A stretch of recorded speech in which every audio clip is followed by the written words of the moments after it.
Welcome to Anita Talks History and Genealogy. I would like to thank everyone who is tuning in and everyone whose ears are open, whose eyes are open, who will see and hear the message that I am trying to convey regarding my history and how it touches on the history of so many of us here in the so-called Americas, and specifically in the United States of America. And also sending my condolences to those whose lives were forever changed by the floods and the weather that is going on these days. It is sad to hear of that type of death and devastation due to something that could have been forewarned. Let me say it like that. It could have been a lot less catastrophic than it is. So let's keep those people whose lives were lost and families who are mourning the passing of their loved ones in our thoughts and prayers. Today, I am talking about my ancestors who were mulatto indentured servants to George Washington, who were born into the family of President James Monroe. And the reason I want to talk about it is because it touches on so much of what our history is, what's even going on today. This is the roots of America.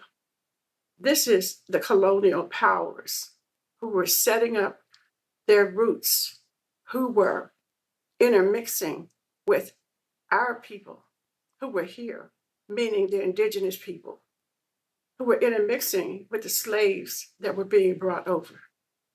And this is the name of my book. I want to share that first, is Notes and Documents of Free Persons of Color.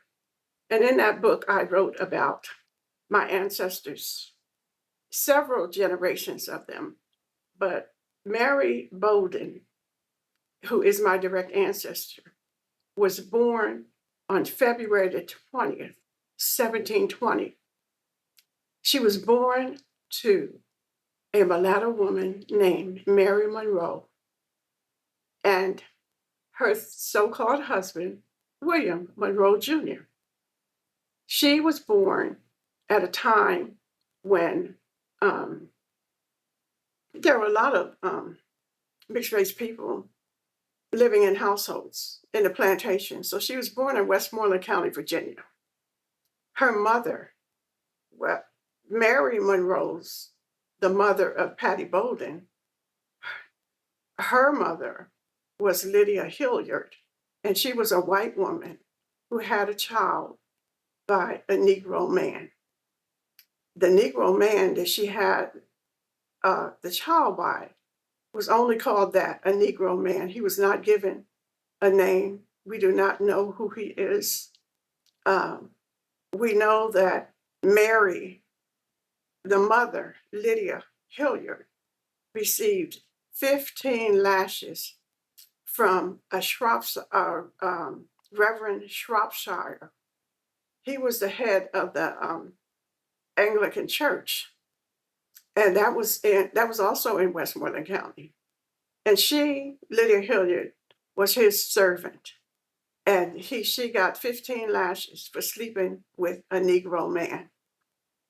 And then we don't hear much from her. One thing we did hear from her is that the child was being held hostage by Reverend Shropshire. And William Monroe Senior went to court to get that child and take over her indenture. And he won. And that child was Mary Monroe. She was raised in William Monroe's household with his son, William Monroe Junior. And they fell in love. They had a marriage. And for some reason, they did not know that it was illegal for a mulatto woman to be married to a white man. Or maybe they didn't think it would be found out. She might have been, light enough to pass. But she must have been beautiful enough for him to fall in love with and to marry. He did marry her. And then the child, Mary Bowden, was born about a year later. But the thing was that Mary Monroe was taken to court in Westmoreland County and charged with bastardy because the marriage that she thought she was in was illegal. It was against the law for a mulatto woman and a white man to marry. So they were charging her, and somehow or other they did not follow through with it. They were saying that the courts were saying, well, she didn't know, so we're going to let her go. However, the child was sent to another household to live. Mary Bowden, the child, was sent to live with a family called Chiltons. Their last name was Chiltons, and that's where she lived. We don't know what happened to the mother, to Mary Monroe. What happened to William Junior is that he left and he went to Chillicothe, Ohio, and remained unmarried. He never remarried, and he went north. And I think that the mother, Mary Monroe, might have been up there with him and just not a part of the records, during those times. But the child, Mary Bowden, when she turned 7, she was indentured to the family of George Washington. So George Washington's, he wasn't born when she went there. So she was sent there when she was 7 years old, and she was sent under an indenture. They called her Ma. I don't know whether it was short for mulatto or short for Molly or for Mary, but they called her Ma and Ma Bowden. And so she went to the household of, it was called at that time, it was called Pope's Creek. It didn't become George Washington birthplace until later because he wasn't even born when she was sent there. She was there for like 40 years.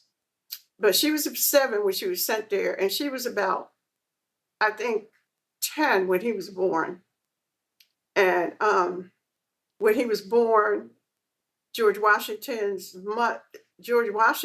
mother was George Washington's mother, Mary Ball, and the father, who had been a widow. Okay, the father, Augustine Washington Senior, was widowed.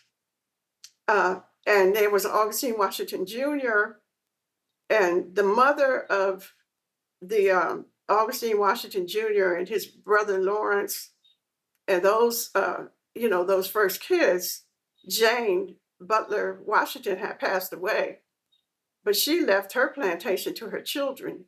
So it was her plantation that George Washington's father was living on, and he married Mary Ball. But they only stayed there about 3 years, and then built their own plantation in Fredericksburg, and they moved out. And so Mary was there with Augustine Washington Jr. and Lawrence Washington, who were half brothers to George Washington, and they lived it was a slave plantation. So there was the slaves' quarters, and then there was there's a cottage where the mulattoes or the servants stayed. And that's where Mary Bowden lived with the older servants to the Washingtons. And then there was the Washington household.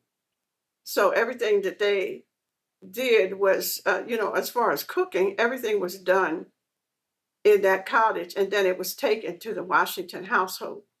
Um, they washed the clothes for the house, cooked the meals there. Everything that was done that required servants was done at the cottage, which the cottage is still standing. The main house was burned down during that period when Mary was there, and it was rebuilt. So it's not the original house. But as far as how the conditions there, Mary ran away 4 times. So I'm thinking that it wasn't that great. She would, they were right by a creek or whatever, a waterway, and she would jump a ship. She would jump on a boat and just take off and disappear. And one time she disappeared for like 4 years. And but they kept on looking for her, and eventually they found her and returned her to the plantation. And then the Washingtons, Augustine, suspected that she had children when she left. There were children, and he was trying to get indentures on those children, and he was suing, trying to sue different people where he thought that she lived. And she did have children that joined her later after she completed her indenture, and they never did find those children. But the one child she had that we know of on that plantation was Patty Bowden, and that is also my direct ancestor. So Patty was her daughter, and that she had at that plantation. And as soon as she was born, they indentured her to Augustine Washington Junior. So Patty was put in if you were a woman, you were put in a 30-year indenture. If you were a man, you were put in a 20-year indenture. So you can imagine that the women were more prized because they could have other children that could be indentured out.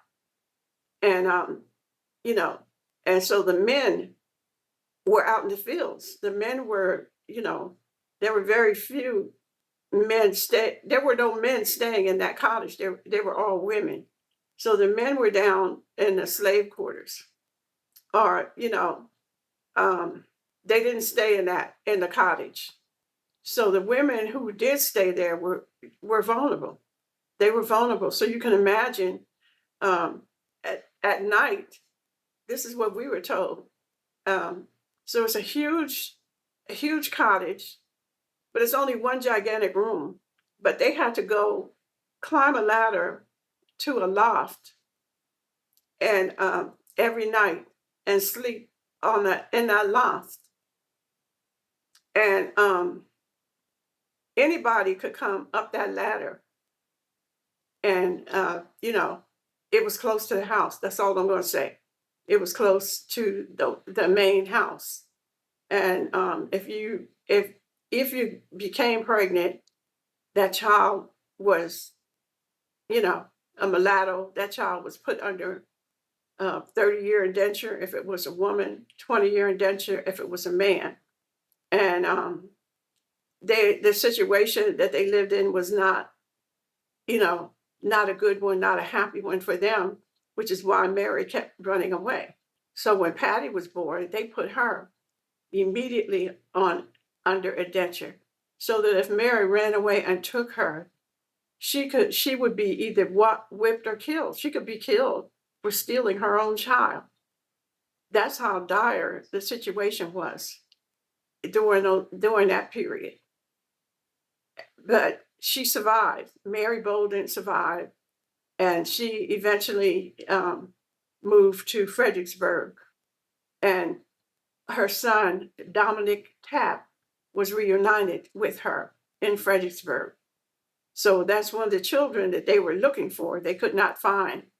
And he reappeared in Fredericksburg, and he's listed as a free person of color, as is Mary Bowden.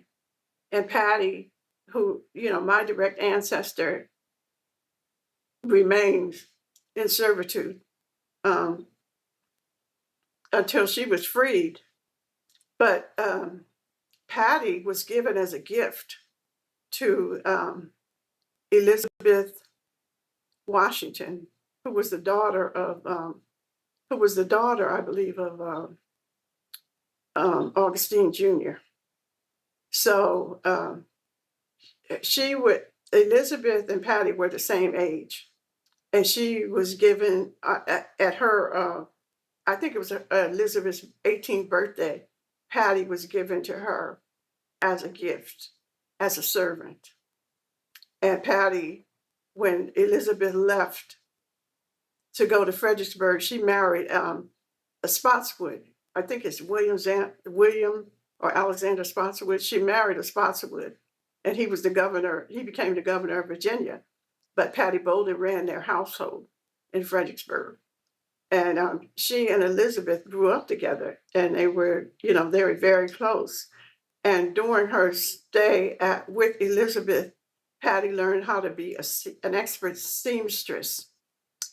She knew how to run a household. She was an astute businesswoman. And Patty completed her indenture on time. After 30 years, she was free. And she went to Fredericksburg and had her own store as a seamstress. Patty Bowden owned property in Fredericksburg. She owned a lot of hogs. She owned her house. She married James Jackson, and James was an indentured servant to this Colonel Yates. His name was Yates. And Patty, when she was set free, she went to Fredericksburg, and she stayed on the estate of, his name was Charles Yates. So they stayed on the estate until James was set free. When William Yates died in 1811, then James, who was his servant, was set free. And he and Patty were married, but before they were officially married, they had two children, Samuel Jackson and William Jackson. So they were born with the Bowden surname because they would not give permission for James Jackson to marry, and they did not marry until after Yates died in 1811, and Yates said that all of his servants, were free of their indentures. So Patty and James married, but Patty was the one who owned the property in Fredericksburg, and also had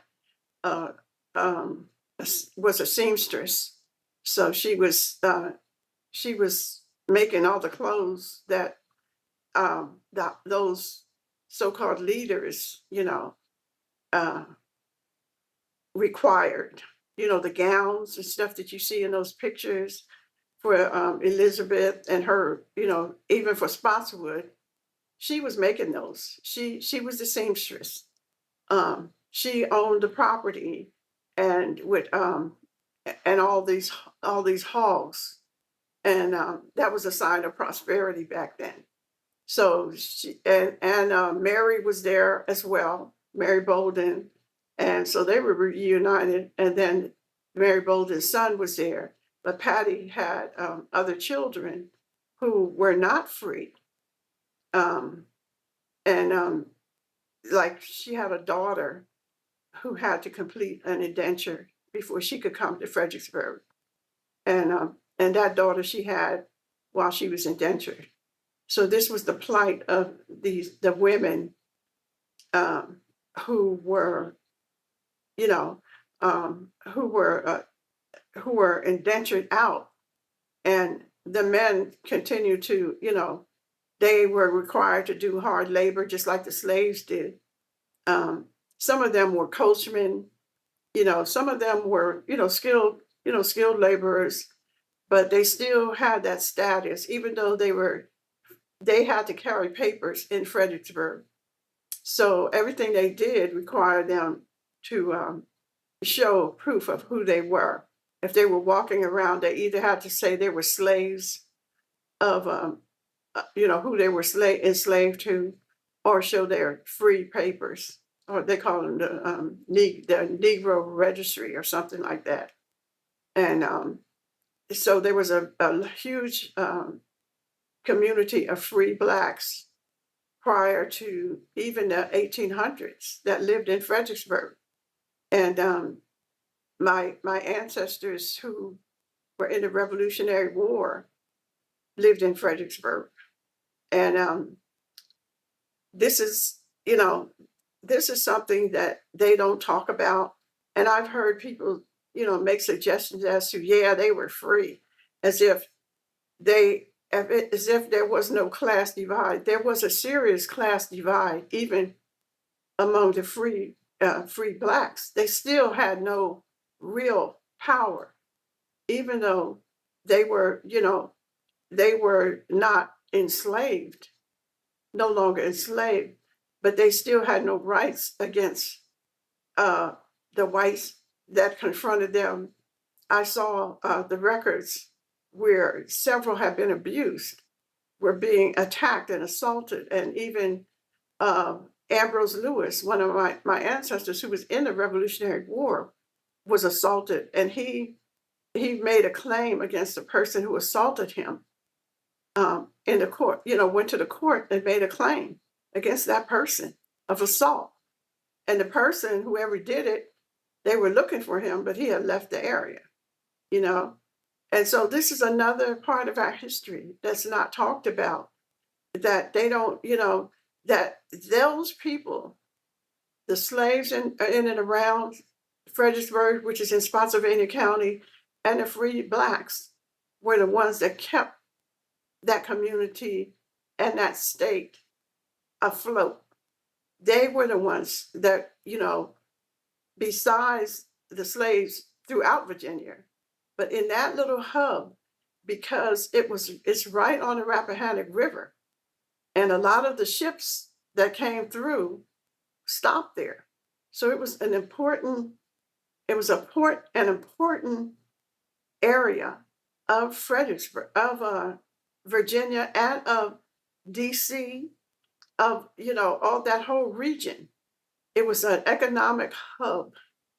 So they were desperate to keep slavery there in that region, and or to have labor that was, like what's going on today. What are they doing? They're deporting migrant workers. So these people, their history is connected to what's going on today, because these people in this country are always looking for free and cheap labor, and they don't want, meaning the so-called white male dominant, personas, they don't want to be associated with labor. They associate Black and brown people with labor, and they want to be associated with some kind of great minds, like the great mind that Donald Trump has. They do not want to do hard labor for a long time. They may do it for a day or two, but then they want to be a manager and they want to hire someone Black or brown to do the hard labor. And so this is what it's about. It was about our ancestors, especially my ancestors, who were females, who were expected to, they weren't slaves, but they were expected to bear children during their indentures. And those children would remain in 30-year indentures too. So that was another free labor source. And it's a labor source that we don't, really talk about, because somehow or other we blame each other for the house Negro and the field Negro. We didn't set that up. We didn't design it. We were born You know, some of our ancestors were born into it. And the more that we know, the better we can figure out how to unite and get out of this mess that we have been dragged into. And so I I'm going to push for my book, Notes and Documents of Free Persons of Color. It is available through Amazon.com. Please join my YouTube channel. We Know Better 922. Is it 922? Okay. We Know Better is either 922 or 62. But anyway, check me out and follow this, continue to follow along as I, share more information and knowledge and history. They burn up our books, but honey, they can't burn the knowledge. The knowledge, we have always had this knowledge that we passed down orally because we knew that once it's written down on paper, paper burns. But our history continues to be truth that we share, that we keep, that helps us to keep our people in the know so that we are not an ignorant people. We are not unknowledgeable of who our people are, who our history is, and who we are. And I will check you all